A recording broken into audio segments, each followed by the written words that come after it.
Also, the games leave behind the T virus. What we think of as the T virus in the video games is the G virus.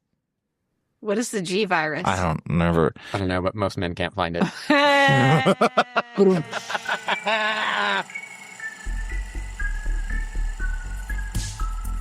You can start Captain. Point at T-minus 57 seconds. Oh, you won't have to wait that long, boys. Every damn frame. My name's Alice. I work for the Umbrella Corporation in a secret laboratory developing experimental viral weaponry. Everybody died. Trouble was, they didn't stay dead. You are going to be in for the fight of your lives.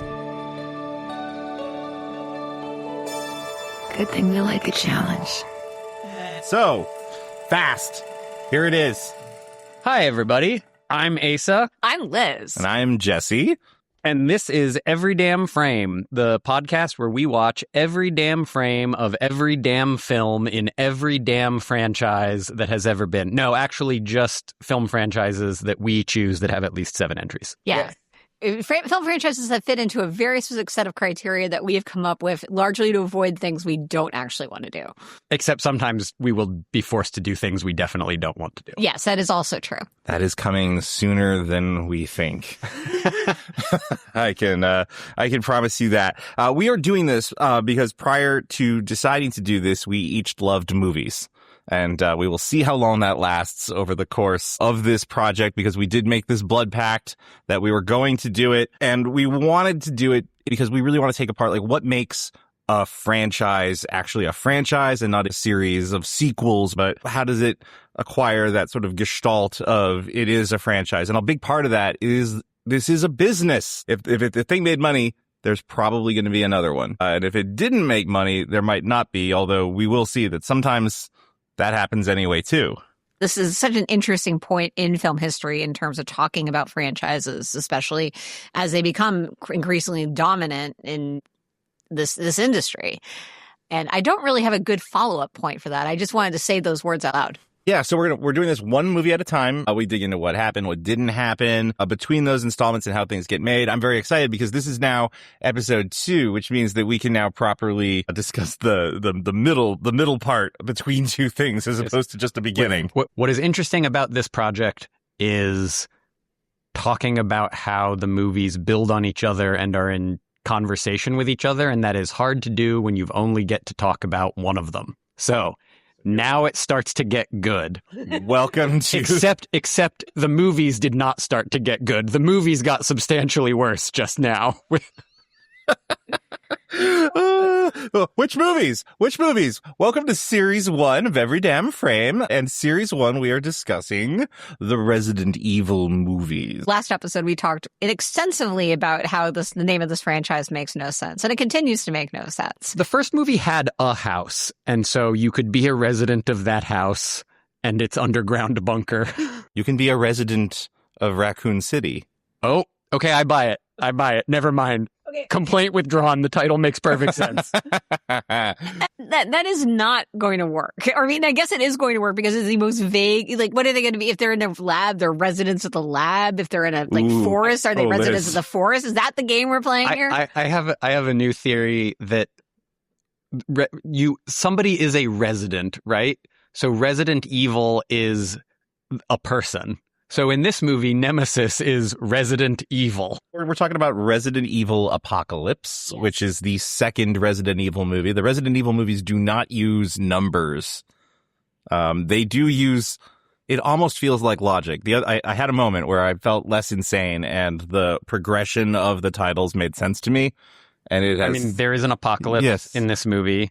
There is an extinction in this movie. I guess somebody gets retribution in retribution. No, there's afterlife, then retribution. We'll figure it out when we get there. But here's my question. Isn't there a Resident Evil nemesis? No. Yes. Liz is correct. What is the Resident Evil nemesis?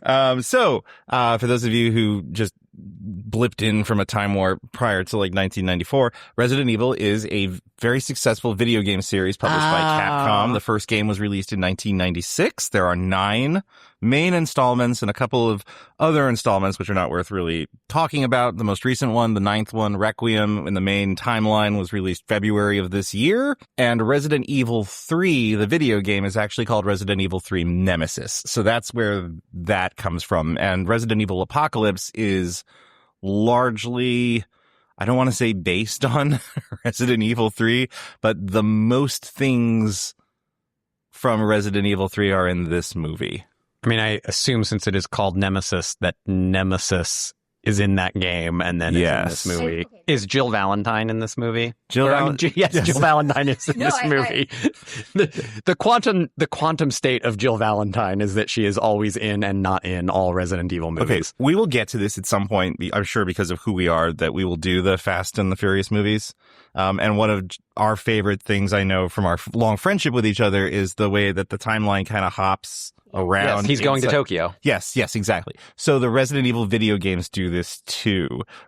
Jill Valentine is one of the two protagonists in the first Resident Evil game. She is not in Resident Evil 2, which is taking place sort of at the same time as Resident Evil 3. They sort of hopscotch back and forth across each other a little bit, and there are some other games that don't have a number after them that also fill in pieces of that story. And then my other question is, does she wear this exact outfit in the games? Because the outfit looks like cosplay to me. I can answer this.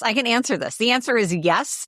I was researching the outfit she's wearing in this movie, and it is apparently a game accurate representation of her outfit. I think maybe like they gave her better shoes. That tracks for me because she walked on screen and I was like, oh, everyone else lives in Raccoon City and you just left Comic-Con. Also, I think the major resource I found for this was an article talking about how a special edition of a Resident Evil game had given you the option to dress Jill Valentine like that. A true victory for feminists everywhere. Yes. So we're going to talk about this quite a bit today because most of the things that we're going to like really have a meal out of with regard to Resident Evil Apocalypse have to do with what I am deciding to call the gamer tax, which is paid often in this movie. And that gamer tax basically is the first, as we discussed last week, the first Resident Evil movie has very little to do with any of the characters or settings of any of the Resident Evil games. Paul W.S. Anderson envisioned it as a prequel to the Resident Evil games. Which is, by the way, a good place to start. Yeah. That's a really, as much as I'm done with prequels mentally these days. But when you don't know it's a prequel, that sort of works. Yeah, exactly. And ultimately, I guess that is how it played out, because if this movie is the one that is the most based on the actual games, and it does flow directly out of Resident Evil, so Resident Evil was a prequel to the games. Yes, it was. In that sense. Yes, it was. It made many, many video game players very mad. And because it was 2002, 2004, we are in what the worst people on the internet call the golden age of gaming. Is Milla Jovovich not... Jovovich! Yeah. Jovovich. Jovovich, how difficult is it, for God's sake? Oh my gosh. Oh man. Jovovich. Yeah, Jovovich. Okay, say it again for me one more time. Jovovich. Jovovich. There we go. Okay. I swear that's not going to happen every time. I disagree, but we'll see what happens. Fair. Anyway, was she not naked enough for these men? She was pretty naked in that movie. She's very naked in this movie. Will they not be satisfied by the level of nakedness they get? So let's talk about the costume for a minute. We're going to get to the movie and what's in it, but this is sort of like, I think, crucial before we go any further, because otherwise we will digress 100 times. So the movie is successful. They don't know it's successful, as we talked about last week at the time, but it almost right away they get asked for a sequel. Paul W.S. Anderson starts writing a sequel. They took a ton of flack from gamers the first time about it, and so this time he's determined to honor the video game a little bit more, and bring them in. But this is where you pay the gamer tax, because a lot of things that are straight from video games, if you put them straight from video games into something else, look silly, sound silly, they don't make the jump clean. And so they ended up getting pilloried by basically everyone else. I'll tell you guys, as part of my extensive preparation, I did watch a commentary stream that you can sync up with the movie with a bunch of Resident Evil gamers from one of like those podcasts. They feel the opposite way about everything. They're like, this movie was great. And then Alice shows up and they're like, here's where the movie gets bad. Why aren't...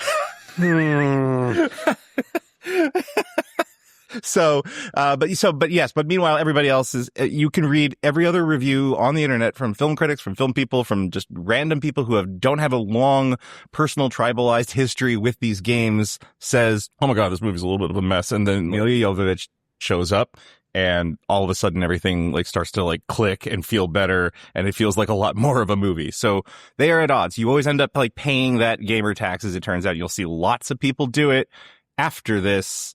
Quite a bit. I think, honestly, my weirdness with the name is, yeah, there is an apocalypse in this movie. It makes sense to call it Resident Evil Apocalypse. But given that the rest of these movies are also apocalypse, I'm going to give it to them in that this is the movie where it's the apocalypse. fair. And yeah. then the things after. It's post-apocalypse, Yes. I suppose. I feel like that's something that... Oh, yeah, we have a word for that. Yeah, it's post-apocalypse. Well, I feel like it's interesting, though, because I think a lot of times when we talk about apocalypse movies, what we're really talking about are post-apocalypse movies. Like, we don't see the bad stuff happen in Mad Max to create the situation that leads to Mad Max. Right. It just is just like, we just know we're in a desert wasteland. So technically the vast majority of what we call apocalypse movies are technically post-apocalypse movies. But this one, we are actually seeing the apocalypse. Exactly. Yeah. I think it's dead on. Oh, wow, I've come all the way back around. good job. Good job, Paul W.S. Anderson. Yeah. On the name. So Yeah, on he's the doing name this. and the name maybe alone. He's doing this. He and Milla Jovovich are now dating. So sparks flew on the commentary track and continued. They are dating. They will not get married for another movie or two. But they are now dating. And she's heavily involved in these movies. And even though he can't be on set, she's basically surrogate Paul Anderson for a lot of it and takes on like a very showrunner sort of role. So everybody's dressed the way they are and everything that's going on. I've been so excited to talk to you guys about the weather in Raccoon City. And here's why.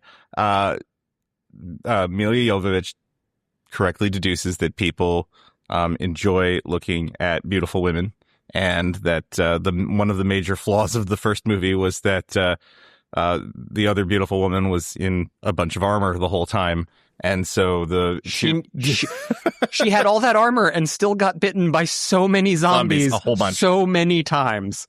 A whole bunch. So many times. A whole bunch. Which maybe goes to the logic of, well, if that's what armor's gonna do, then why are we even bothering with this? We should do the video game outfit. So they pay the gamer tax on the Jill Valentine Resident Evil 3 outfit. But because it does feel even to them a little she says, well, let's write it into the movie that Raccoon City is having an enormous heat wave. So like a record heat wave, unlike anything. So everybody would be dressed like this all the time anyway. And she mentions this even in interviews that at the time she did not know that they were going to be filming in Toronto in the winter. Oh, no. So she spends a lot of time saying, no. like, she said, no, you did this to yourself, Milla. You did this to yourself. At least she's aware of that. So yes, they are shooting every night in the winter in Toronto, in those outfits. And even Oded Fair says, like, I was cold too, and I felt bad. I couldn't complain that I was cold because you're not allowed to complain. I feel like they could have just said Jill Valentine was like off duty leaving the club and got called in. I thought that's what my interpretation of it is. That's what happened. She was out all night partying, and then she gets home, and then she immediately sees the thing, because that's the only logical explanation for the outfit. It's hot in Raccoon City. That's why we have a weather girl at the beginning. One of our new sidekick characters say, "Hey, Raccoon City's hotter than it's ever been." You may not have been paying attention to that. No one. I wasn't. I thought she was just at the club. Undercover or whatever. Living her best life. I just thought she was I'm sorry, no. Living life to the fullest. living life to the fullest, the way you do when you're in a Resident Evil movie. But no, it's hot in Raccoon City. She's disgraced. She is taped up. Remember, when you lose a job and you go to the club and then you come back home. Every time I lose a job, I go straight to the club. and then you come home to where you've taped up a newspaper article about your disgrace. About your disgrace, where it has like your name, like disgraced Tessa Tate. I mean, you might forget that you were disgraced if you don't do that. Okay, should we just get into it? You will all be happy to know that this time I have written the names of the actual characters down at the top of my notes. Ooh, good. That's yes. no fun. So I may be able to call people by the names of their actual characters. They all looked relatively different, which was nice. Yes, that was nice. So this movie opens inside a DVD menu.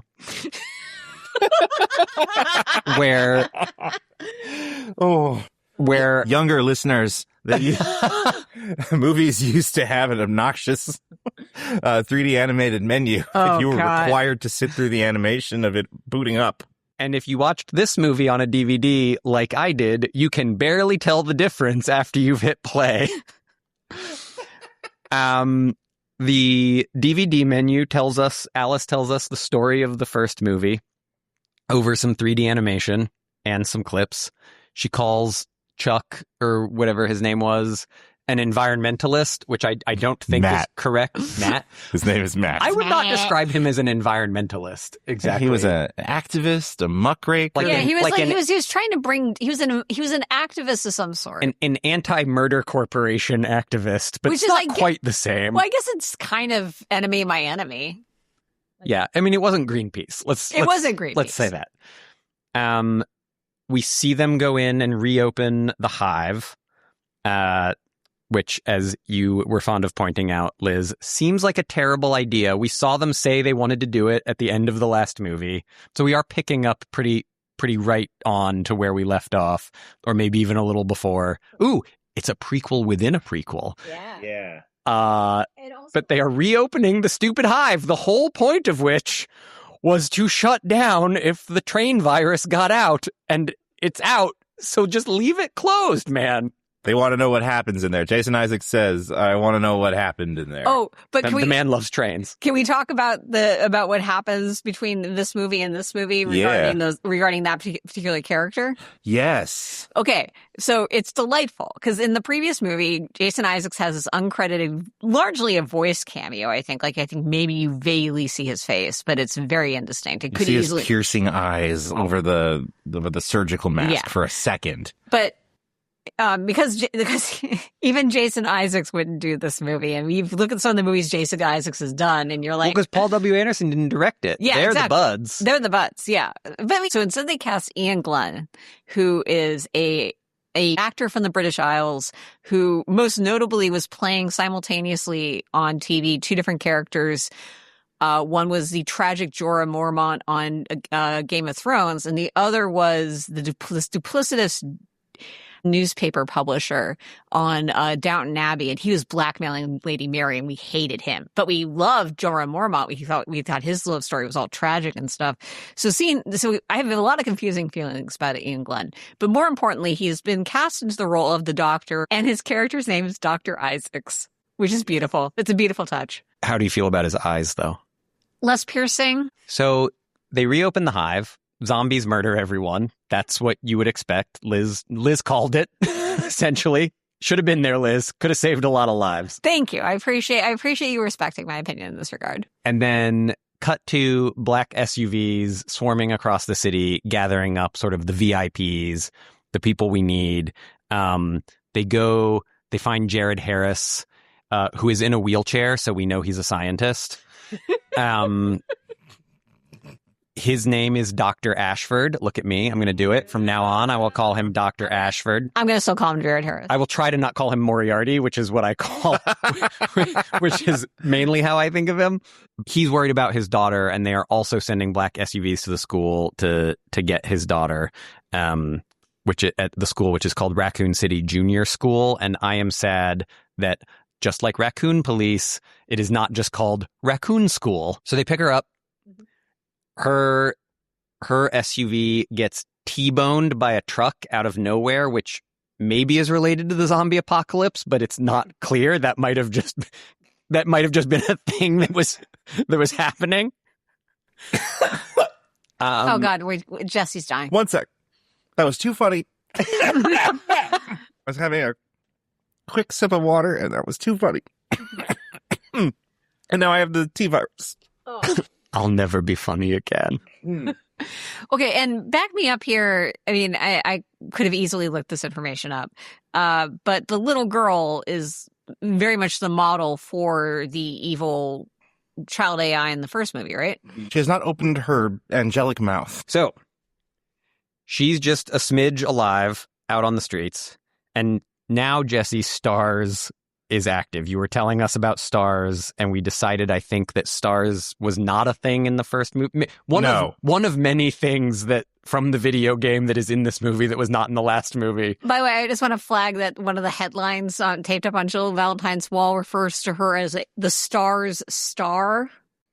Oh, good catch. Yeah, I feel I could be wrong about that, but I'm fairly confident.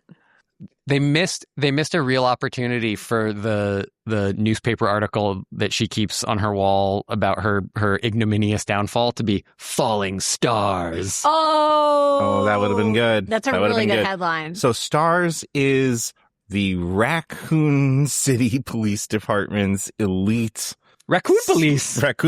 They are the elite raccoons. Can we keep calling them the elite raccoons? It's technically more syllables than stars. I'm just making sure that... No, okay, yes, there's no other... Wait, say it again. What does STARS stand Special for? Tactics and Rescue... I think it's Squad. So just Special Tactics and Raccoon Squad. Yes, Special Tactics and Raccoon Squad. Right, I think we can all agree on that. You know what I think it is? Raccoon Squad. Yes. Yeah, Raccoon Squad. There we go. Raccoon Squad, which is different than... And this is true in the video games too. Umbrella also has its own mercenaries and security force. They are separate. Interesting. So STARS is a division of the Raccoon City Police. It is not a division of Umbrella Corporation. Right. And where I was confused was in the video game. In the first video game, it is STARS investigating, not Umbrella. Yeah, they didn't figure we were ready yet for STARS in the first movie. Now we're ready for STARS. Now we're ready for STARS. Well, now after hearing your story, Jesse, I almost think it was spiteful. They were like, we could name this squad STARS, but we're simply not going to.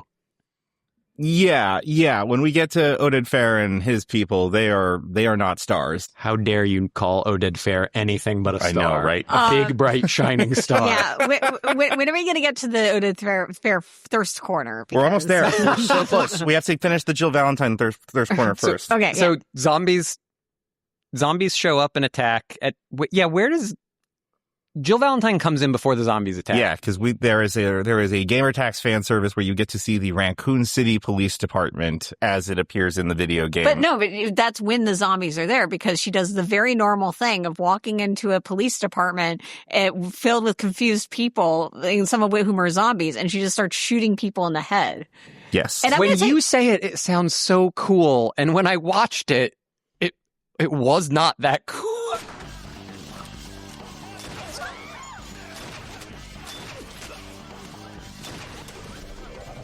Valentine. Hold your fire, Tom! Valentine! They're infected. Do not get this infant off of me! I told her she could have had. Please, somebody get her! Well, it's so awkward. It's so woodenly staged is the thing. Also, remember last time how I kept I complained at least a little bit about have these people never seen a zombie movie? This movie is way too far in the other direction, where she's like, don't you know you have to shoot them in the head? I'm like, no, Jill Valentine, we just found out there are zombies. We haven't figured out all the rules yet. A lot of the scenes in this first part of the movie I found like on an individual basis relatively good, but combined together just completely nonsensical. Like it felt like someone who does no idea how to make a movie trying to make a movie.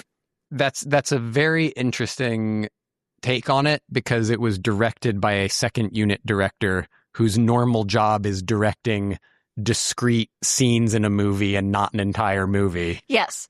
I'm not saying that there couldn't be an obvious cause for this problem. But it's fascinating that that's the exact way you described the problem. The scene where the woman is rushing up the stairwell, she's rushing up the stairwell trying to escape a horde of zombies. She gets bit. STARS catches up with her, or some force comes. I forget which of the many factions. Now just STARS. I think it's still just... Or Raccoon PD. Right. Oh yeah, it's right. Yeah, Raccoon Squad or Raccoon PD. And then they catch up with her, and she ends up dying by suicide. But like that sequence, I was like, this is recognizable. This feels like a scene from a movie. But then like I said, it felt like it came kind of out of nowhere, and it didn't jibe at all tonally with what had come before. And it's funny that you mentioned the thing about the collection of scenes, because it's even in my show notes, because I ended up having to like pull some of the summary from Wikipedia because I don't trust myself to remember what happens in this movie. I've seen this movie 4 times, and every time it's like the first time when I'm watching, I'm like, oh, what's this whole scene in the school? I do not remember this. I have no memory of this kitchen scene, this Jurassic Park kitchen scene, which we'll get to, but I can't. It falls out of my brain the minute I'm done watching it. So we are now about to get to the part that we asked for at the end of last episode. Yes. Which is Evil Blonde. We know his name. I did not get his name. I have his name. I just call him Evil Blonde. He is Major Timothy Kane.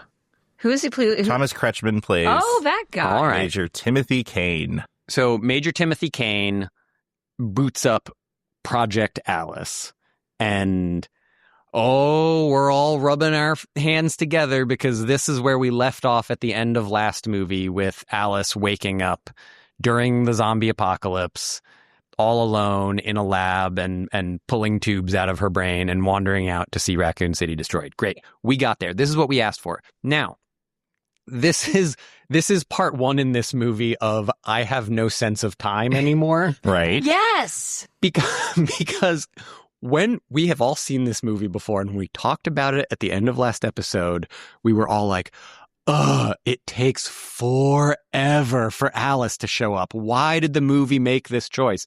And then I don't know exactly what time code it was, but I don't think it's much more than like 10 or 15 minutes into the movie before Alice. It's not that long. And in my head, it was 30 or 40 minutes before Alice showed up. Well, I think it's because like you get like a taste of her, but then they push her aside again for more of the other character. Many other characters were being introduced to. You get, though, watching it with that in mind, I feel like you get more of her than we think. It's just not as fun as Alice scenes ought to be. It's not really what you want from Alice until she jumps through that window on the motorcycle. That's true. That's when we get what we really wanted out of life. So there are lots of deleted scenes. They shot lots more of this movie and they cut it way down. I think actually in a couple of cases they gave it too much of a haircut by just a little bit. There's a lot of like small, like if you get just 5 more seconds, that one line of dialogue would have really, really helped a little bit.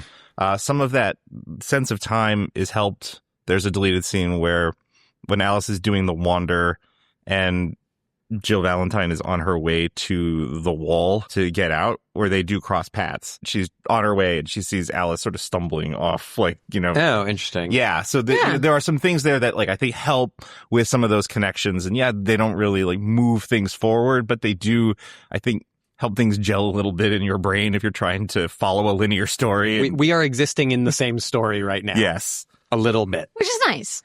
Yeah, it's when she's on her way to break into the pawn shop full of so many guns. All the guns. You know what they could have used to tell us where everyone was?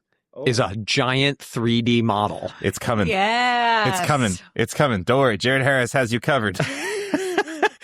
Yes.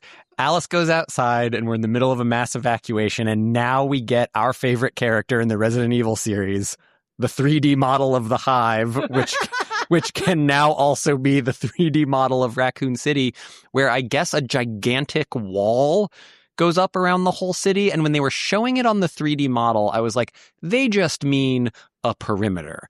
That is a representation of a perimeter, because surely in story time, 10 to 12 hours since this all happened, they have not erected a 40-foot tall wall around all of Raccoon City. Cut to Checkpoint Charlie at the 40-foot tall wall that they have erected around Raccoon City. Ace, at the beginning of this franchise, they tell us that the Umbrella Corporation is the largest manufacturer of like drugs, cosmetics, and military technology. Walls. That includes instantaneously assemblable giant-ass walls. Well, they did it, and you know what? If there's one thing I can say about the Umbrella Corporation, it's when they set out to invent something, they invent the hell out of it. They really are admirable that way. I mean, you don't want it out in the world, but the T-virus, you gotta say it works. It does the job. Now, I do really kind of wish that they at one point would have a scene where they just have like a bunch of people in an office saying, so we want to invent this virus and it's going to turn everyone into zombies. And it's like, what are the practical applications of this? Like, oh, we find out. They do make a very oblique connection to what the T virus is supposed to be for. Well, yeah, with the little girl. So the little girl is still somewhere in the city. And yeah, at the wall, Dr. Ashford refuses to be evacuated with the rest of the Umbrella people. He insists that he's good where he is, and he tells mean blonde Major Kane.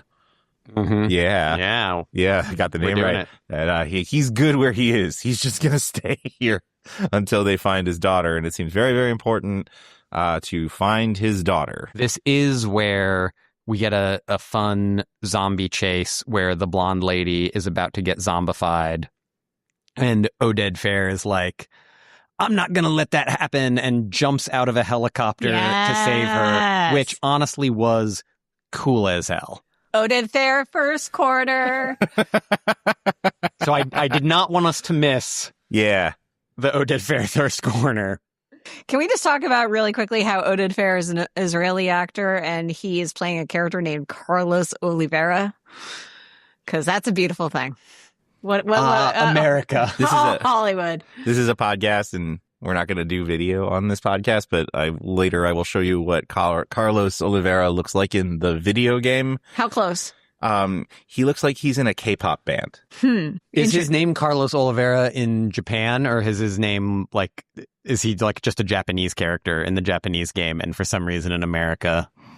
I don't know the answer to that, but his buddies, if you may notice, even in this movie, have the Russianiest Russian names of all time, and those are carryover names from the video game too. So the Umbrella Security Squad, and I'm sorry, gamers, I don't remember the name. I'm not going to pay the gamer tax on that. The Umbrella Security Squad, which also has a weird acronym that doesn't spell something cool like stars, are Carlos and these two Russians. Gotcha. So now we have Umbrella Security, who have jumped into the wall, and the Umbrella Corporation has already written them off.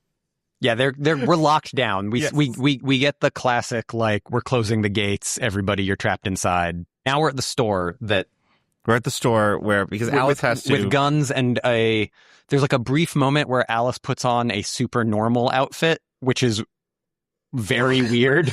Yes.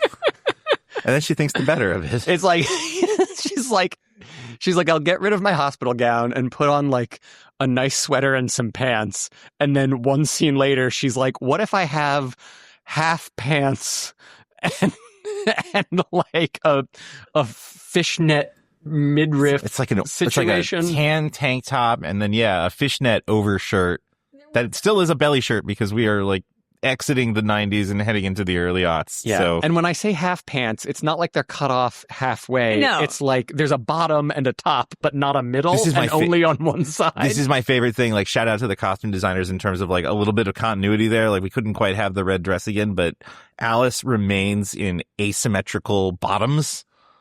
The dress in the first movie has like sort of a short skirt thing happening on one side. Right. She keeps the asymmetry. Like, one leg is super, super bare and the other one is a little more covered. This is definitely something we're going to have to track as the franchise progresses. This is the asymmetry of her wardrobe at all times. We might lose it. I think this might be the end of the asymmetry. Well, that's rude. But we'll see. Yeah. We'll keep track of it. I'm 90% sure that this was that one like weird little piece of one scene is the only time we'll ever see Alice in like just normal clothes. Because even in the graveyard scene in the first movie, that sweater was insane. Yes. Yeah, that might be it. Maybe it's like the post-apocalypse was really good for Alice's fashion, because when left to her own devices to just like go to a Chico's or whatever, like bad things happen. She needs she needs an Umbrella Corporation like to lay out the dress. Yeah. I'm just sorry. I'm just taking a moment to appreciate that your go-to women's fashion brand is Chico's. That is thanks to great news. Oh, that's wonderful. Guys, we left out a character that we meet in the beginning, so we have to talk about LJ. Yeah. LJ, played by Mike Epps, a criminal of indeterminate crime. Yeah, just a guy.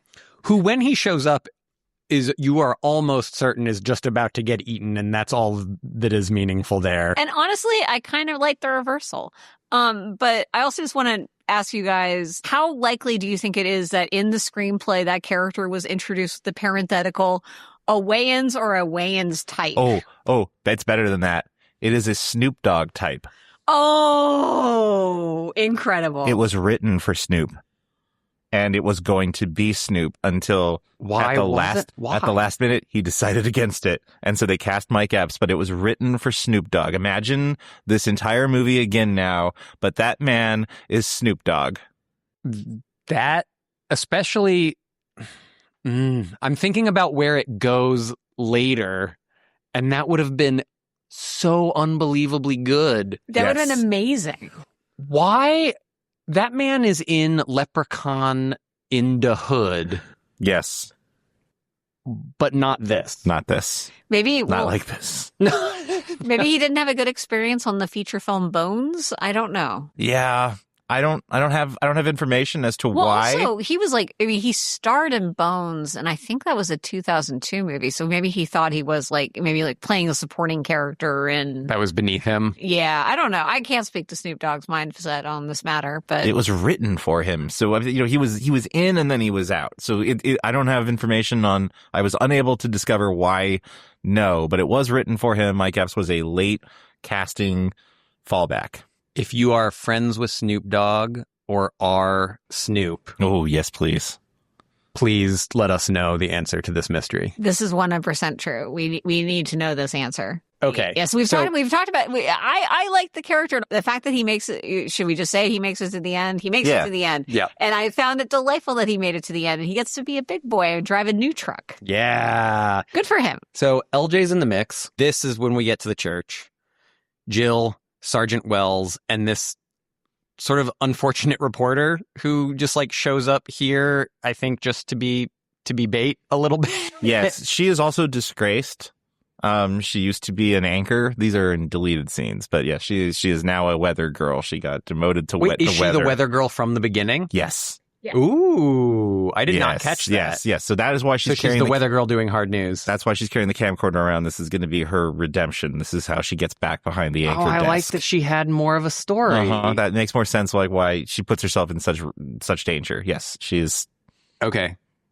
That's why she has the camcorder. That's why she is filming everything that's going on. She's trying to get back behind the anchor desk. That also just explains why she's such a big part of these scenes, because she really is she's a character. Yeah. And she comes kind of out of nowhere, but that gives us a little more, I'm telling context. It's not a long scene. It would have added 20 seconds to the runtime of this 96-minute movie. It's hot in Raccoon City. It's hot in and she goes and she says it one more time. It's really hot in Raccoon City. It's record high. It's 92 is the temperature she says it's going to be today in Raccoon City. By the way, if you were wondering what the temperature is for you to break out that Jill Valentine outfit of yours, it is 92 degrees. How many times did you watch this deleted scene? Just the once. Just the once. Unfortunately, I can remember all of this shit, but I can't remember what happens in the movie. Now we're in the church scene. We get to the reveal that, like most priests in zombie movies, guy's gone crazy. And his particular form of madness is that he is feeding people to his zombified sister, to which I comment, we are already to the feeding people, the feeding people to your zombie sister part. This is the kind of thing you encounter in a post-apocalypse movie where there has been 5 to 10 years of zombie apocalypse. And somewhat this is a Fallout situation. This is a Last of Us situation. Yeah. This is not a 10 hours ago we were all at the Bennigan's situation. Yes, it's martial law time. Guess it's time to start feeding people to my sister. If given the opportunity to exist in a post-apocalyptic environment, priests are just going to go ham. They just will feed you to somebody. I mean, look, I'm never going to fault a Resident Evil movie for being excessive. And that's good because it's going to keep happening. We do get to raise the stakes a bunch here. We're doing some regular kind of normie zombie business, like feeding people to other people. And then the lickers show up. And whereas in the last movie, our like big climactic battle was against one licker, we're maybe halfway through this movie. I don't know. Again, I lost all sense of time multiple times watching this movie. There was a point later where I thought for sure we were done. And then I clicked on the like pause thing and I was like, no, we're only halfway through. So I guess we're not halfway through yet. Anyway, we're early in the movie and there are three lickers to fight. So we know that things are getting big. That's a good traditional sort of like sequel escalation is, the big bad from the first movie. Now it's midway through the second movie and there are three of them. Like that makes sense. I also have in my notes that there's an effective shot of the liquor dropping from behind. And I'm a big fan of when horror movies know how to use the foreground and the background together. If you can pull that off, it's always really effectively creepy. Yep. And they look better this time, too. Yeah. Look at me giving this movie a compliment. And then the best part of this, I think we should all be giving compliments. Mandatory compliment time, because in the middle of this liquor battle is when Alice bursts through a church window on a motorcycle and kicks a bunch of ass. An upper window, too. Yeah, she must have how did she get the motorcycle up there? I don't care. It was so good. It was, in fact, we can maybe hash out whether there are other moments that beat it, but it might be the best moment in the movie. It's also what the Gamer podcast says is the worst moment of the movie. Why? Because they don't like Alice. Because Alice isn't from the games. But I agree. But yes, I when I was listening while I was driving here and I was listening to this, I about drove off the road. I couldn't believe it. It's like, wait, here we are. And now it gets good. And they're like, and this is where it all starts to go downhill. But yes, badass moment, crashes through an upper window, ruins a stained glass window, blows up the liquors. It is I don't know what I'm going to do when we're not talking about a video game franchise. I will find a new thing to do on this show rather than I'll find a new thing to be an expert about. In the video games, you usually do need some kind of fire ammunition to kill a liquor. I am pleased so far to note that is the only way that they have managed to kill any of these liquors in either of the movies so far. There's that weird electrical fire underneath the train in the first one, and then there's explosives this time. That at least mostly tracks. I understand from the gamer research that the liquors look different in this movie. They look more like they look in the video game in this movie. Well, it sounds like that's our running theme. Yes, although more like the game. The gamers are mad because apparently the liquors are blind, and they do not have the predator vision that they have in the movie. Mm. That's why they have that's why they lick. Ah. That's how they see. Interesting. Yeah. Sorry, I'm really processing the see-through licking situation. Yeah, the video games moment. have a lot more monsters than we have seen so far. There's like shark lickers, sort of. There's frogs. Well, which comes back to are these zombie movies, because the real deal is the monsters. And we're gonna get more monsters in moments. In moments. It's time for Nemesis. Yes. So, Olvera and his squad see them drop something through the roof of the hospital. Why into the hospital exactly is unclear. It is unclear, and I don't like to be a person on ostensibly the internet complaining about, the sins of a movie and its continuity. But this truly makes no sense when later we discover that there is a personal helicopter that Nemesis is transported in. Like, he comes and goes in his own personal helicopter. He's like the vice president. So his rocket launcher and minigun could have been on Air Force Nemesis. And did not need to be dropped through a hospital.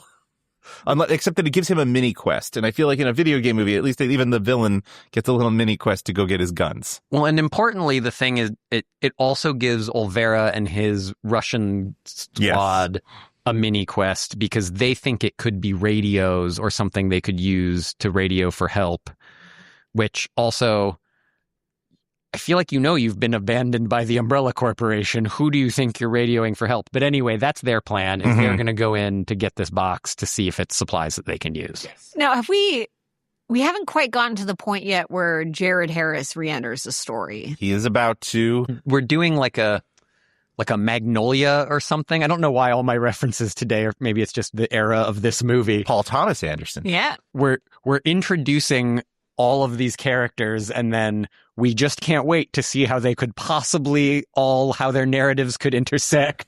The video games do usually have two protagonists, and it does sort of hop around, or you That's pick. not enough protagonists, Oh, Jesse. I know. We are. We are topping them. So between Resident Evil 1, 2, and 3, there are 4.5 protagonists. The actual bad scientist from the Umbrella Corporation, who is a major big bad in the video games, has yet to make an appearance. Is that Wexler? Wexler has yet to, does but not. he appears early in the games. At the very beginning, he's a member of STARS, who is a double agent for Umbrella. Ooh, love that for him. Yes. He dies several times and then is always back. I mean, well, yeah. He in the first video game, Wexler gives himself the T-virus for almost no reason. I feel like we'll get there. I feel like we see that happen in the movie too. Yes. Okay, what a delight. Yeah. I'm so excited to learn. I really don't know anything about these games. I'm so excited to learn more about what's from and not from these games. I have made a list for today of the things. But yes, we'll but there's so many more movies to do. Dr. Ashford, who is not from the video game, has now contacted all the survivors that he can see on his CCTV laptop via telephones. This is where we finally get more of a ticking clock, right? Yes, you need to get my daughter and I can get you out of here. There's a helicopter. And then I think only Oded Fair is wise enough to say, is it a helicopter for us? And Jared Harris is not exactly, so you should hurry. Carlos is kind of like a character where I'm like, I like the cut of your jib. I think you're asking the right questions. You're not doing anything terribly stupid here. So good job. I don't know that anyone has done anything terribly stupid so far. Carlos has been bitten.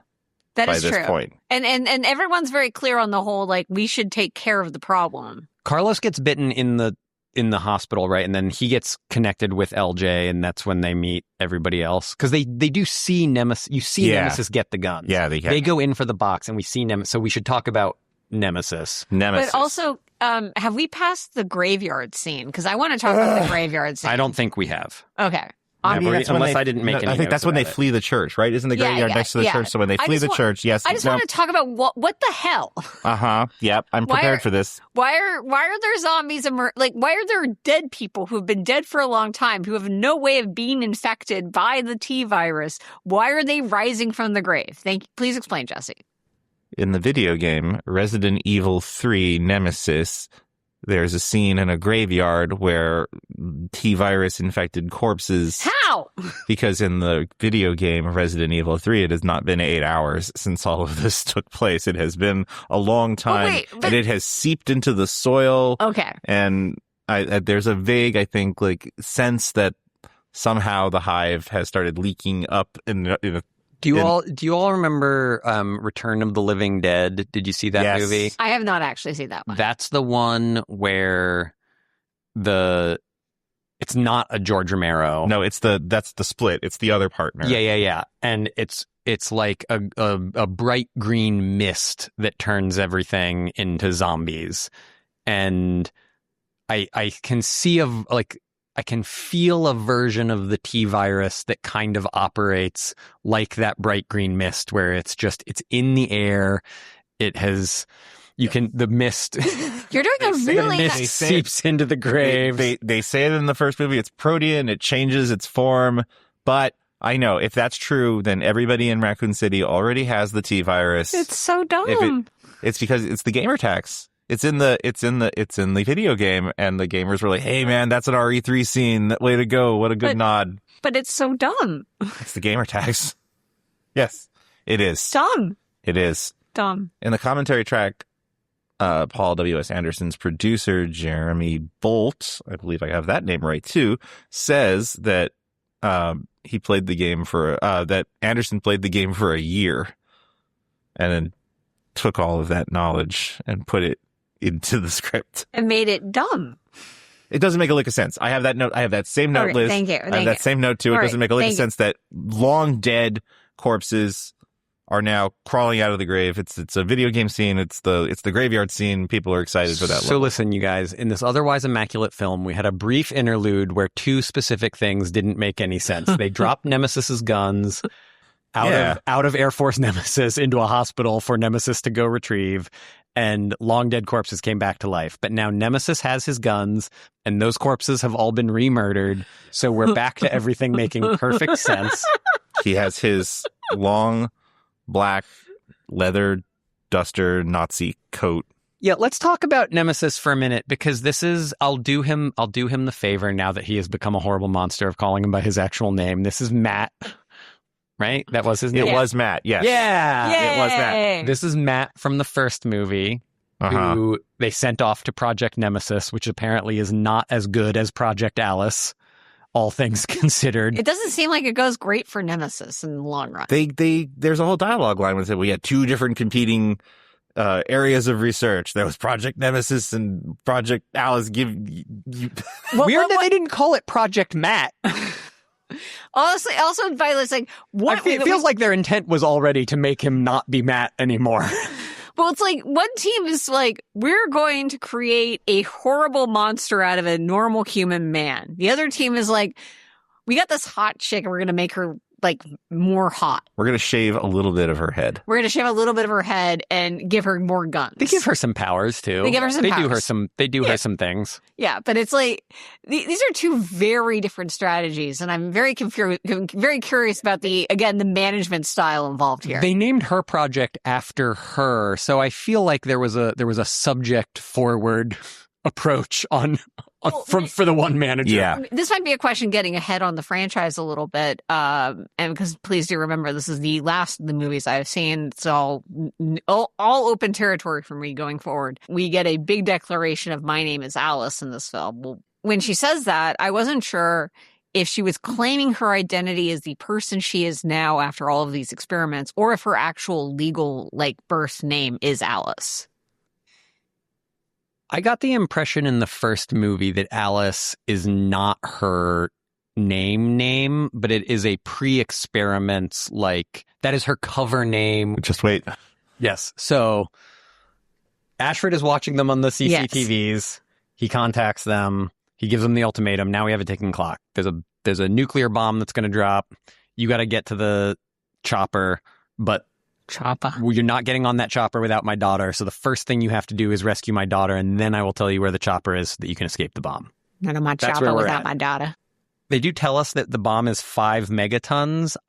I just watched this movie, and I don't remember how or why they know that, but they do know that, they're going to nuke the city. Jill specifically goes, what yield? They're going to drop a nuclear bomb on your relatively small city. I don't know that it totally matters. I guess we're just demonstrating that Jill is detail-oriented as a police officer. Raccoon Squad knows these things. Raccoon Squad is created to deal with these kinds of things all the time. It's clear that Umbrella Corporation is trying to engineer a fight between Nemesis and Alice. Right. It's not just this is happening and we're sending Nemesis in to clean up our mess. They want them to fight it out because they're the two competing projects. In this middle section as well, we also get, going to the next thing in my notes, which is Alice recording her voiceover. Because you mentioned that, which is actually a detail I do like about this, which is she's narrating her story to someone. And that's literally the voiceover we heard at the beginning of the movie, which is always a nice touch if you can figure out a way to explain why a character is voiceovering her own project. She was narrating the DVD release. Yeah, exactly. We're going to the school. We're going to the school to get the girl. We're going to the school. We walk past the crashed police van that was outside the school that had all the canine cages, canine cages hanging open. So we know we're getting some zombie dogs. Zombie dogs. Those are called Cerberuses in the video game. But they don't have 3 heads. I know. But they could. They could. From what I understand about the T-virus, if they ate each other, the virus would evolve and maybe they would grow more heads. So the monster... A beautiful dream. The monster virus is actually a different virus in the Resident Evil lore that they feed through a parasite. So Nemesis has actually been infected by the monster-making parasite. Also, the games leave behind the T-virus. What we think of as the T-virus in the video games is the G-virus. What is the G virus? I don't know, but most men can't find it. We're at the big reveal. Yes. We will get through the plot of this movie. Angela Ashford has been infected with the T virus on purpose and carries a lunchbox full of antidotes. Sure. Which is great news for Carlos. Yeah. Yay, Carlos. Not going to die. Too hot to die. But yes, so she used to be in a wheelchair, and whatever the T virus with constant application of antidotes is doing made her walk again and lead a normal life. Jared Harris, notably still in a wheelchair, has not been injecting himself with the T virus. Because how else would you know he's a scientist? Yes, that's fair. Yes, they've got it. Now we get antivirus for Carlos. Although the mean blonde umbrella man with a Bluetooth headset in his ear at all times has caught Jared Harris using a computer and has taken it away from him. Rude. So there is not going to be any more talking to the man in the chair. We do get a moment here where while Alice injects Carlos with the antidote, they do flirt some, or at least I felt some flirting. So I'm giving it to you, Liz. Thank you. I'm giving you your... I had a bisexual awakening watching Alice inject Carlos with the T virus antidote. And we're just going to let that lie there. We're not going to unpack it. We're just going to keep moving forward.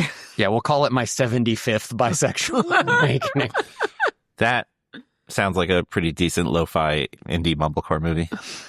My 75th bisexual awakening. Or a new podcast if I can think of enough movies for us to watch. Yeah, let's do it. We'll do it. 75 Reasons By. It starts with The Mummy, and then we'll just go forward from 75 Reasons By is annoyingly good. Okay, so Alice has to get everybody to the chopper. So they get to the helicopter. There's no one in the helicopter. They realize, though, because he's still got all these biomonitors for Nemesis, that it's his ride that they're trying to steal. I just need to get something out of my system. I've been muttering it to myself. I'm going to do my best Arnold Schwarzenegger impression right now. Yeah, and that's I fine. apologize for that. See, thank God someone is going to do this. We've been saying it over and over and over. Thank you. Get the daughter to the chopper. Oh, get the daughter to, that's good. Get the daughter to the chopper. Very good. Yep, perfect. So, thank you. Can you also do us a quick Admiral Akbar? On the top. It's not bad. That's not bad. It is, because hiding out on Air Force Nemesis is Evil Blonde. Holy shit, who's still in this ride? Take off. Take off! What's the rush? We've been expecting you. Yes. No! So excited. Who ties them all up. Essentially, right? Yes. Yep. Yes. It's like full Scooby-Doo situation. Why not? Why not just do that? Well, he needs Alice to fight Nemesis. Yes. You gotta get there. So he shoots Dr. Ashford. Yes. Kind of just to demonstrate evilness. He says fight, and she says no, and so he shoots Jared Harris right in front of his daughter, and says, "I liked him." That's his rationale. So if she wants to save all of her new friends, then she will fight. And then he makes a very Umbrella Corporation decision to tell Nemesis to not use weapons to fight Alice. He wants to see them fight hand to hand. Which is interesting, because up until this point, the only thing that we have seen Nemesis be able to do is carry giant guns and fire them. It's not like a licker. He does not appear to have any kind of like super appendages or giant claws or anything of interest. He's just like big and gross. Yes, he is big and gross. He has the guns. In the video game, he has a tentacle that he wears like a Bib Fortuna style, like around his neck, like a jaunty scarf, but also it comes out and... But it's not one of his arms as a tentacle, right? No, it's like a just little a bonus tentacle. Yeah, they couldn't bonus do it. Tentacle. They couldn't do it. The CGI, like the effects budget, couldn't support I can it. see so that. He's a big dude. Fun fact: it's a martial arts stuntman who plays Nemesis this time. What's his name? Matt. Aww. How much actual sexual tension did you feel like she had with Matt in the first movie? This is a really tough question. Because, no. No, the only... Yeah, so... Michelle Rodriguez is the closest she gets to... Yeah, that checks out. And now we have Oded Fair. Yeah, and now we do. I'm gonna resolve to take slightly better notes next time. Not so much better, but I mean, this might be the right level. Yeah, but I've got a note about how I think I'm assuming it's during the fight between Nemesis and Alice, where it's towards the end, and Alice has actually successfully kind of taken him down, and Evil Blonde says, "Finish him," and I'm right. Outside of a Mortal Kombat movie? I'm sorry, but no. Evolution has its dead ends. Now, put him out of his misery. And come with me. No. Paul W.S. Anderson gonna Paul W.S. Anderson. I don't know what to tell you. I'm just saying it doesn't feel appropriate. I feel like I want to hear finish him during Mortal Kombat movies, and I feel like that belongs to the Mortal Kombat movies. So yes, you are right. It's in this scene, and what happens is this is where we get the other piece of Alice's sort of awakening powers from Project Alice, because when he tells her to finish him, she gets the flashes that this is Matt. And we kind of know because we saw him get shipped off to Project Nemesis at the end of the last movie, but she didn't necessarily see that. She was busy screaming and fading to white.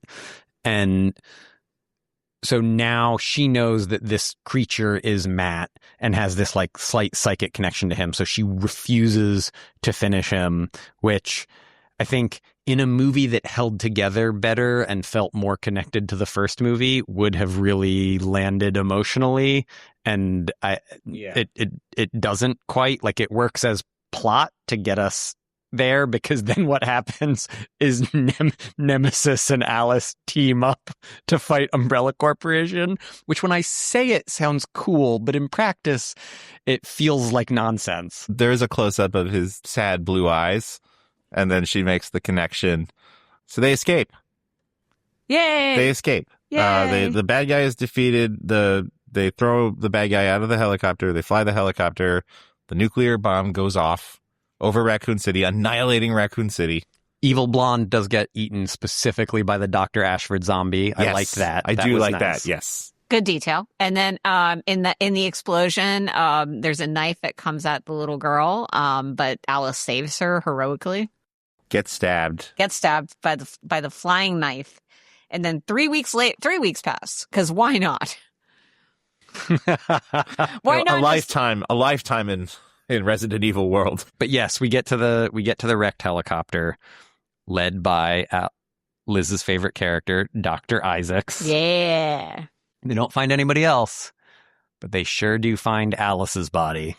Right back to the Umbrella Corporation to be even more naked and with even more wires attached to her. It is fascinating how what this movie and the previous movie have in common is, hey, did you think this movie was over? Nope. We got another 15 to 20 minutes of the Umbrella Corporation doing shit. Yeah, spoiler alert, this will become a running theme in the Resident Evil films. I was going to ask if that was the case. Because there is always another Resident Evil film to set up. Of course. And now we get some TV coverage, which is not the weather. Oh, yes. This is actually really important. Unless the weather is nuclear fallout. The camcorder has survived. Alice's story and all the footage of everything that happened has gotten out.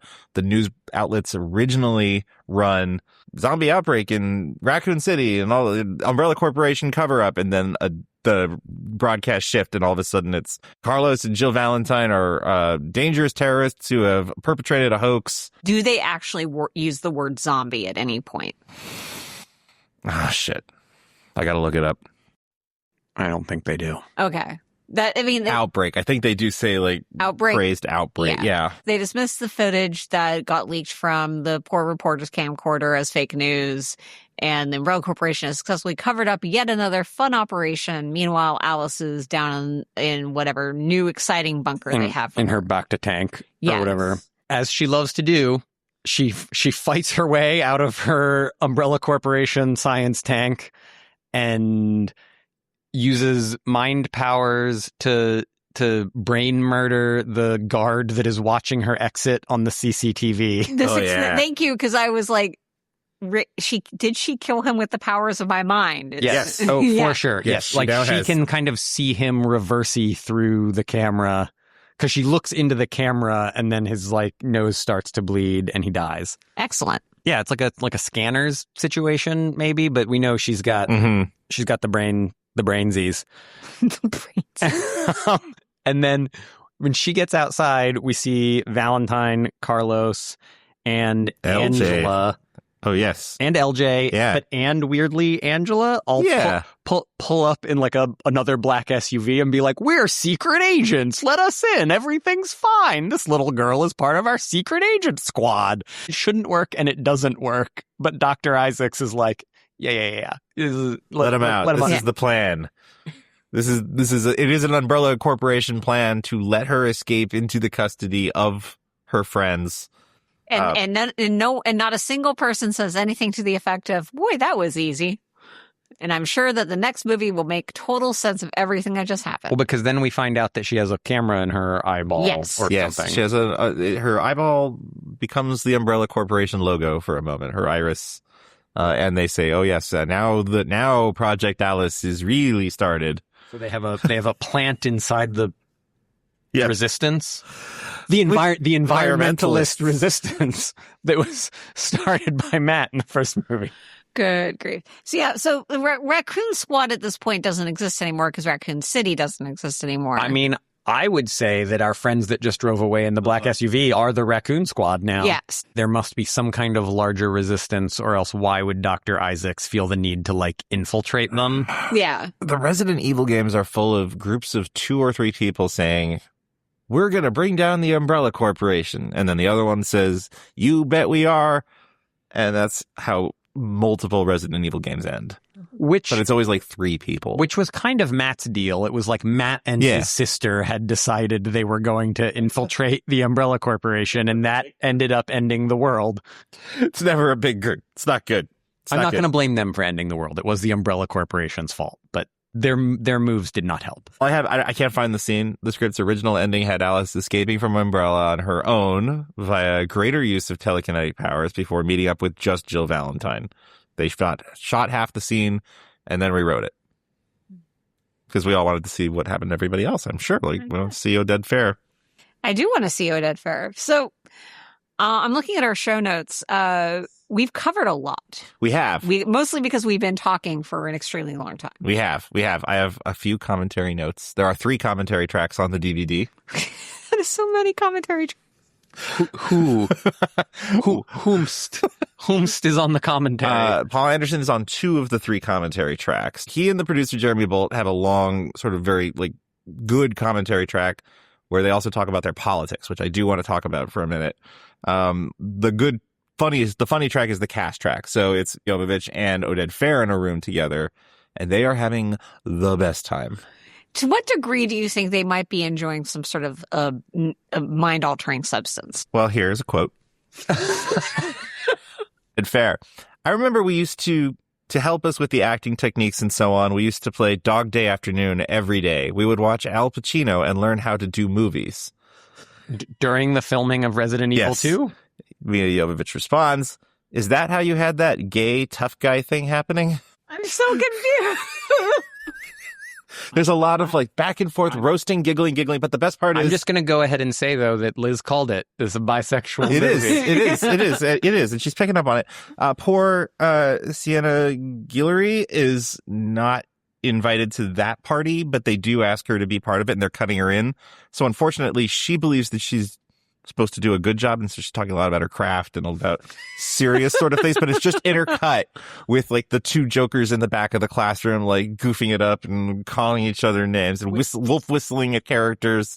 Which was also kind of your description of the first commentary, where it seems like Paul W.S. Anderson and whoever else was on it showed up, so at least intending at the beginning to do that. Yeah. And Milla Jovovich kind of dragged them into her orbit of why aren't we having fun with this? Yes, we're supposed to be having fun. So the lesson I'm learning is if you ever make a movie with Milla Jovovich, be in the room with her when the commentary happens. Oh, yeah. Or you will be the stick in the mud that is not laughing and giggling on all the commentary tracks. Later, Oded Fair says, I never enjoyed it. The stunt guy said after the second time, you're going to love it. Never enjoyed it. Never liked it.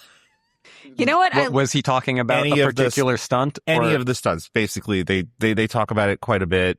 Jovovich mentioned several times that she has not managed to do one of these action movies where she hasn't sustained some kind of pretty serious injury at some point. Wow.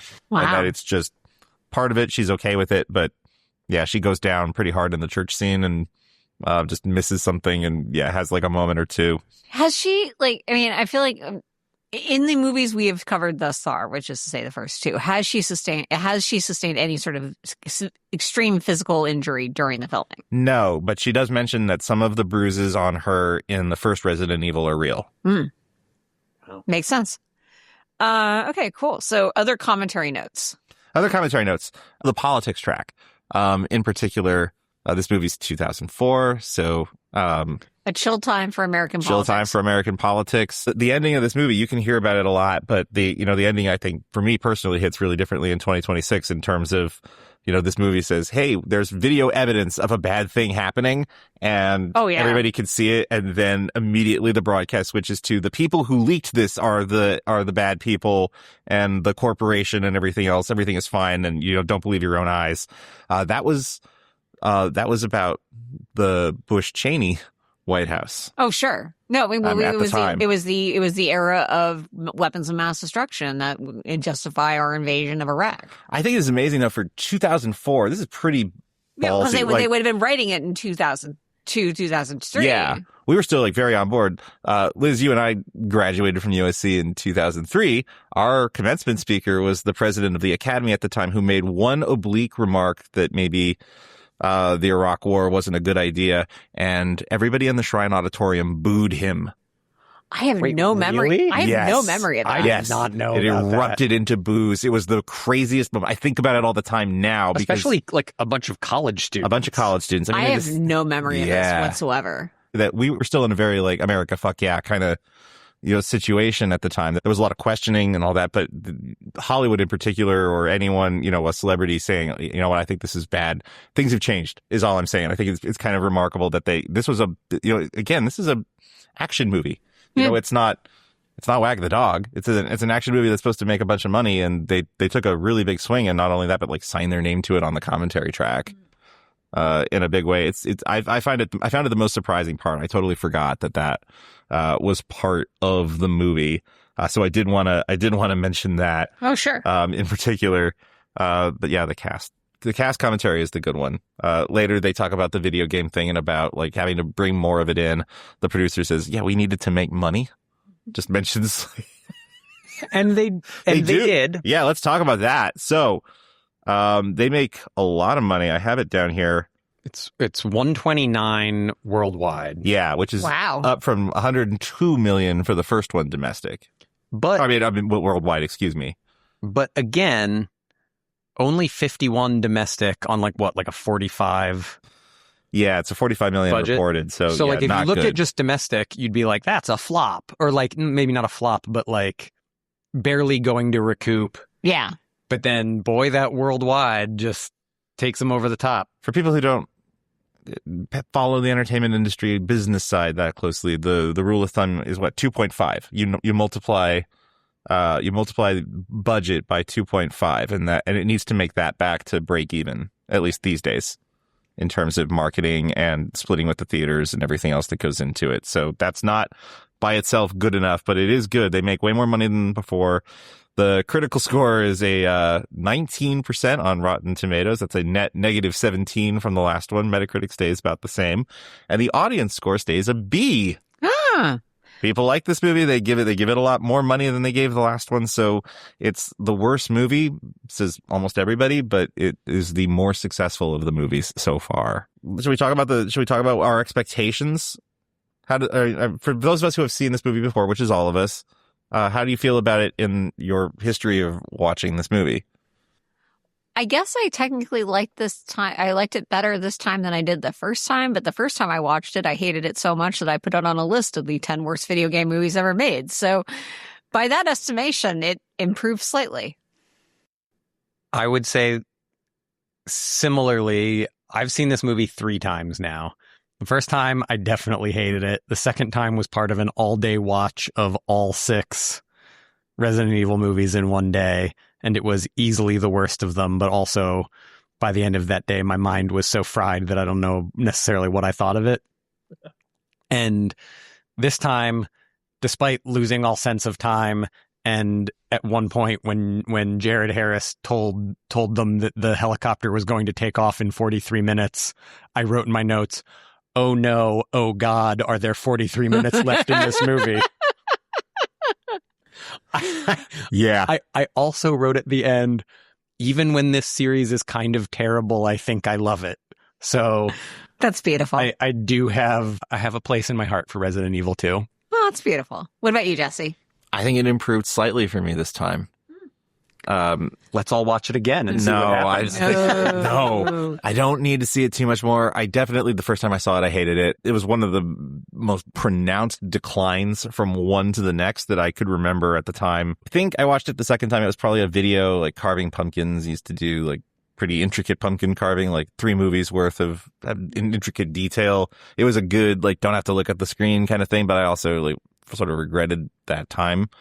I've seen this movie at least one more time, but I can't remember when or where. So this, I think, was my 4th somehow.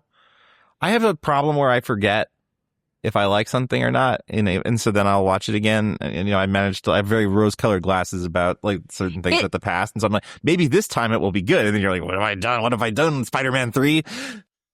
It sounds like you might need to get yourself set up with a Letterboxd account entirely so you can just jot down your off the cuff like thoughts on a movie when you see it. And that way you have a source to look back on, and like Memento, but for bad movies. Exactly. Yeah. Okay, smart. That's good. That is smart. I like that.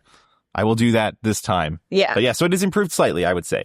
I feel like my sorry, not to cut you off, but I think the reason we're all enjoying it slightly more on this go around is that it's easier to not what we have accepted into our hearts that this is a bad movie, but it does make, having moved past that hurdle, it is easier to kind of enjoy like the one-off moments that are kind of enjoyable and fun, like shooting backwards, dumb but good. To think about them more like a TV series. Yeah. And especially like an older TV show where you're cranking out 20 episodes a season or whatever, there are going to be some bad episodes, and we all just accept that. Every Battlestar Galactica has its black market.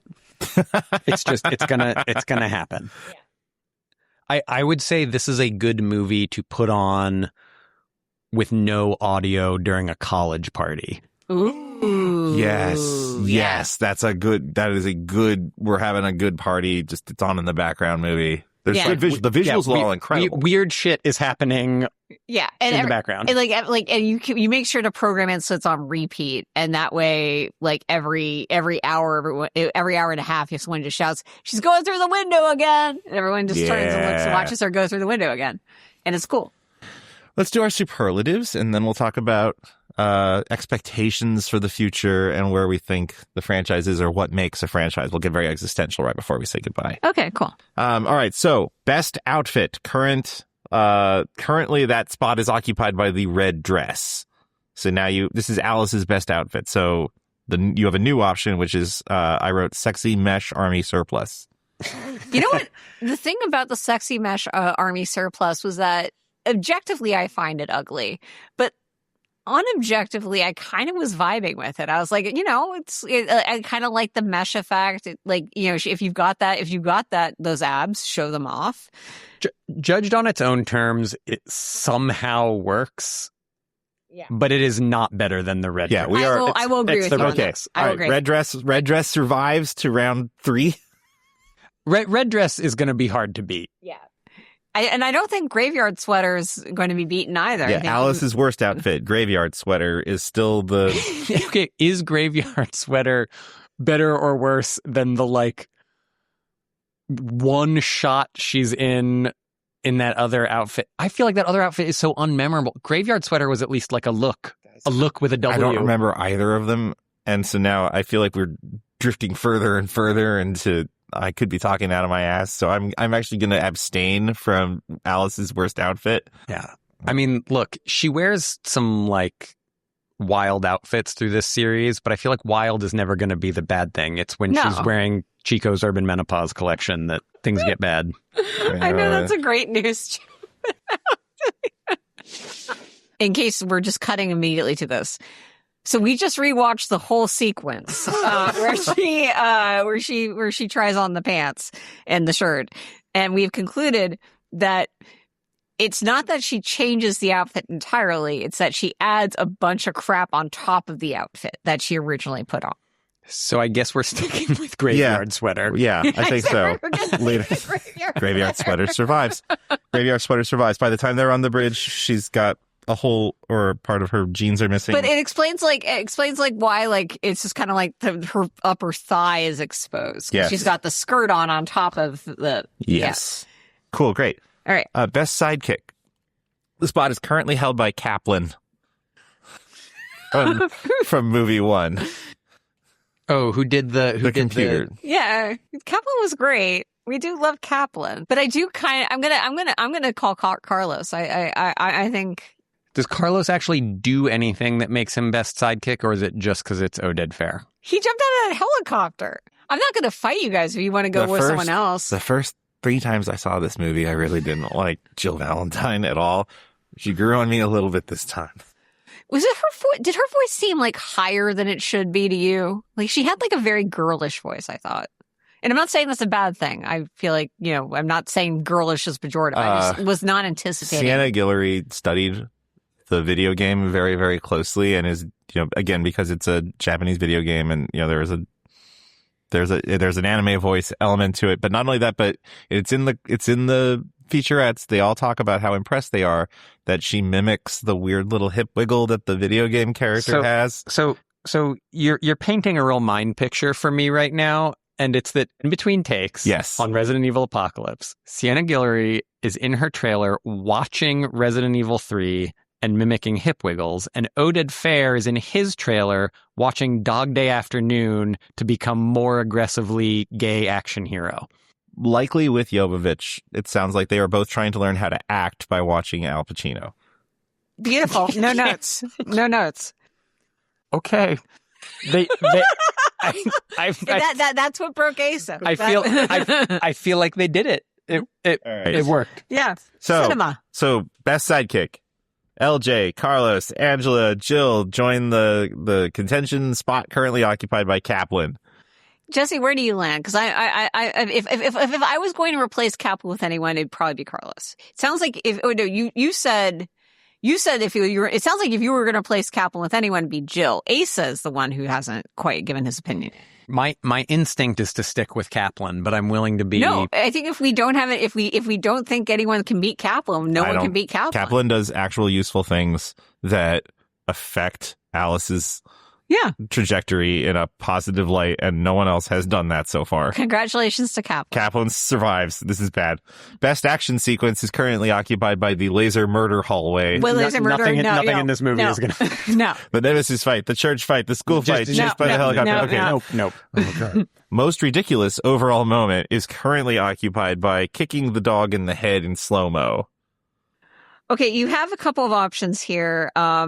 GTA motherfucker is a certain contender, but also are we saying ridiculous good or ridiculous bad? Because I would like to yell again a bit about the corpses coming out of the graves. Ooh, you know what? No, it is meant to just be like that moment where you stood up and you're like, what? And sometimes that can be a great thing and sometimes that can be a bad thing. I think the graveyard is a strong contender for most ridiculous moment because we had to talk about it for 5 whole minutes. And it's so dumb.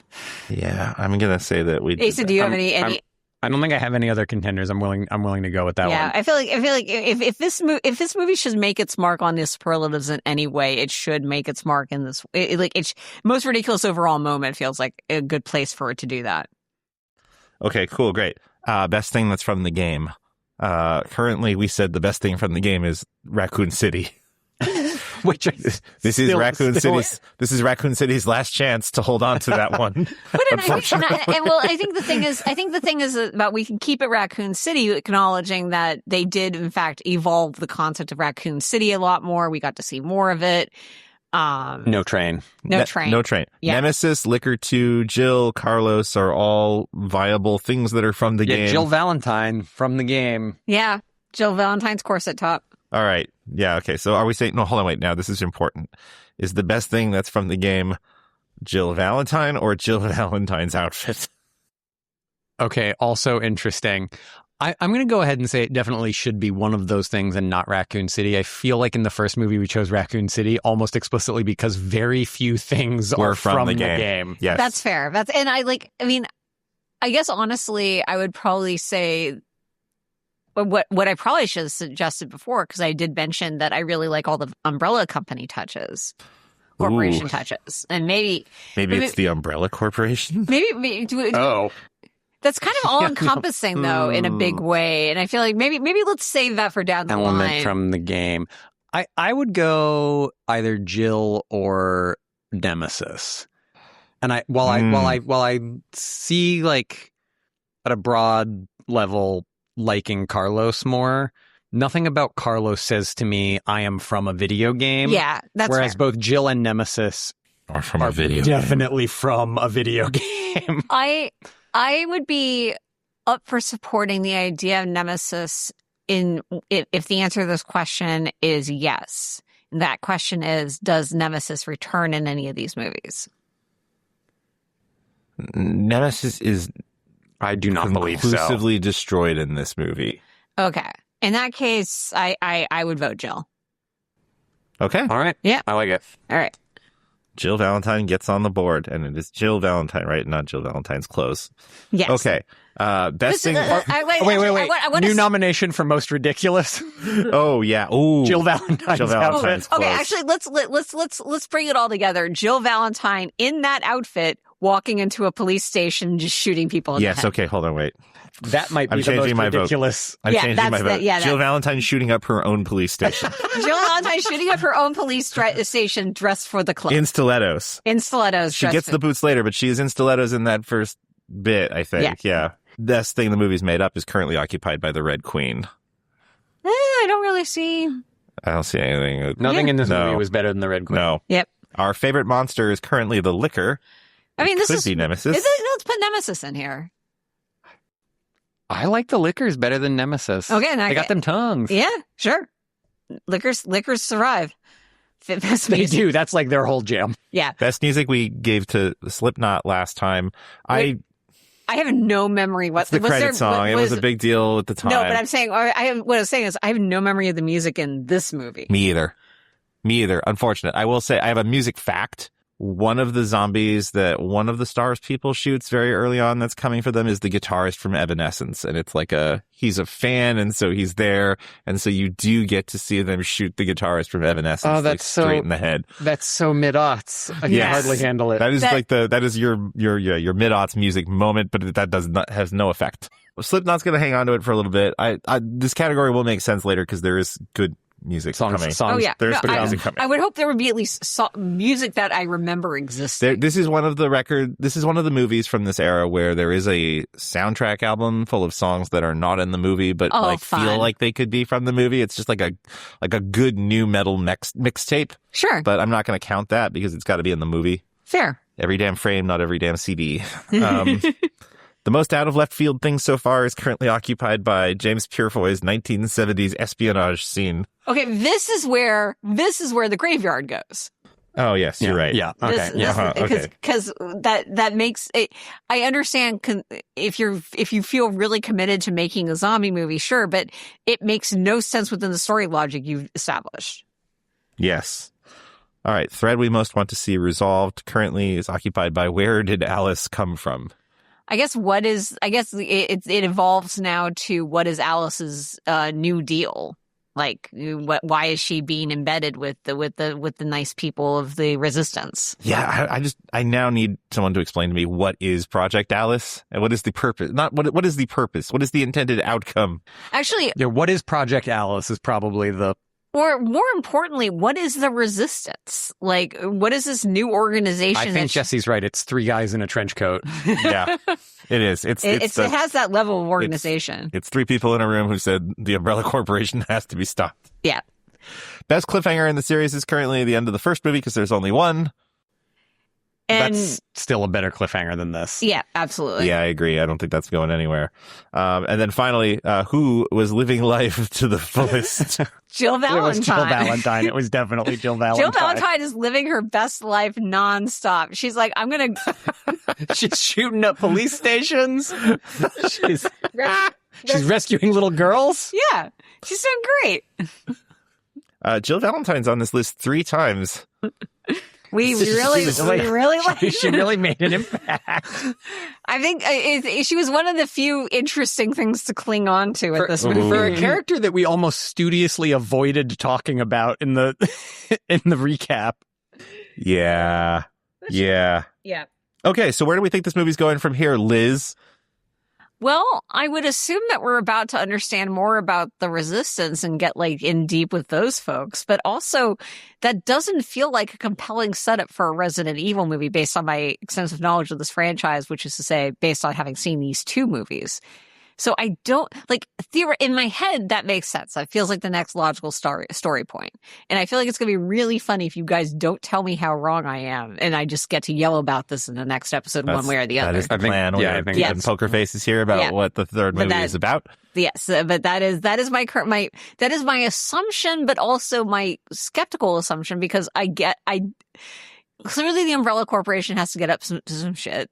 Clearly that has to have major consequences for Alice and her increasingly powerful abilities. This is going to be interesting. Yeah. So knowing that it's not going to be a one battle after another style exploration of the resistance, if your thought is we'll learn more about the resistance, but what do you think the Umbrella Corporation will get up to? Well, we've blown up one city. How could this possibly be profitable for the Umbrella Corporation? That is always a good question to be asking. How could this? Is that another superlative that we should add? Most profitable endeavor of the Umbrella Corporation. There was a video game critic years ago when the when the Resident Evil games were coming out, who did sort of say that it appears that the Umbrella Corporation's business plan is basically the same as the Underwear Gnomes. Like there is a certain amount of like create a biological weapon of like untold power and significance, manufacture constant monsters, question mark, profit. Yeah. Yeah. That's the vibe I've gotten. So yeah, I'm excited, honestly, because we've established, I mean, maybe our opinions will change because they did shift slightly on this one. I want to finish by talking about the franchises. Sure. So this is a franchise show. What do we think is a franchise? But also, like, what are the franchise elements here? I have a take, but what's your take?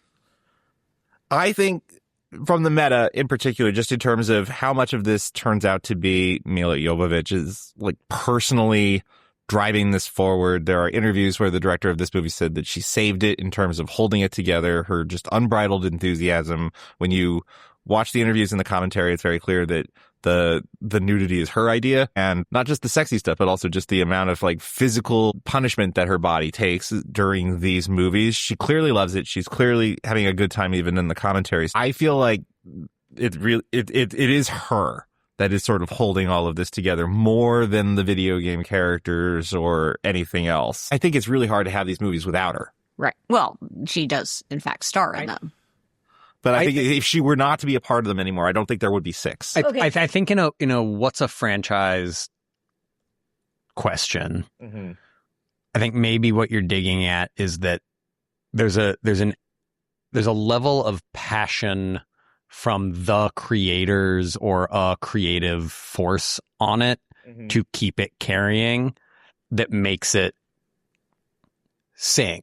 And that doesn't always mean like it's going to be the most successful or whatnot. But like even you were saying, sometimes these movies don't make money and we still get another one. And sometimes that's because there is that level of passion that's not always necessarily from the same person over the course of it. On this one, it's all Milla Jovovich. Sometimes it's one director or one producer or one actor, but like the Alien franchise is fascinating for being a thing where for the vast majority of it, up until Ridley Scott came back, it was a long series of someone else came in amped to make an Alien movie and went whole hog with their version of what is an Alien movie. Yeah. Well, and I think you see that also with the Mission Impossible movies, where like that's like they're passing the baton until Chris McQuarrie. Directors, but you could also say Tom Cruise is the animalist of that. But anyway, Resident Evil Apocalypse, we saw it. We saw every damn frame. We sure did. We talked for longer than it takes that movie to run. By a significant margin. And this was more fun than watching it. Yes, it was. 100%. Yes, it was. And I watched it twice. Once with the commentary track. I had to do the commentary track. Okay, you had to. No, Ace. I want to be very clear to the listeners out there. Ace and I aren't making Jesse do that. No. Asa and I are like, no, we're showing up having seen the movie once. Yeah. Or 3 times. Or 3. But not 3 times for this podcast. Yes. I own the first 4 on Blu-ray, so I have them. This service that I'm providing will drop off. Okay.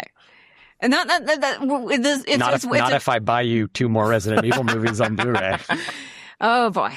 And that's how it began. Well, thanks everybody for listening to episode 2 of series 1 of Resident Evil. We did Resident Evil Apocalypse. Please check out the film.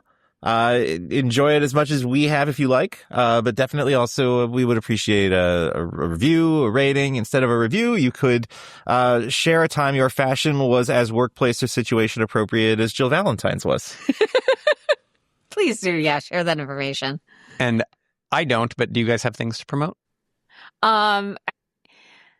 So on my end, you can find me on Blue Sky at LizShannonMiller.com. I'm fancy and I use my website URL as my Blue Sky handle. La-di-da. I know, right? And then I also write a newsletter for my day job at Consequence called Stream On. You can find out more information about it by going to consequence.net/stream-on. And yeah, I recently upgraded to an actual URL that you people can click on with ease.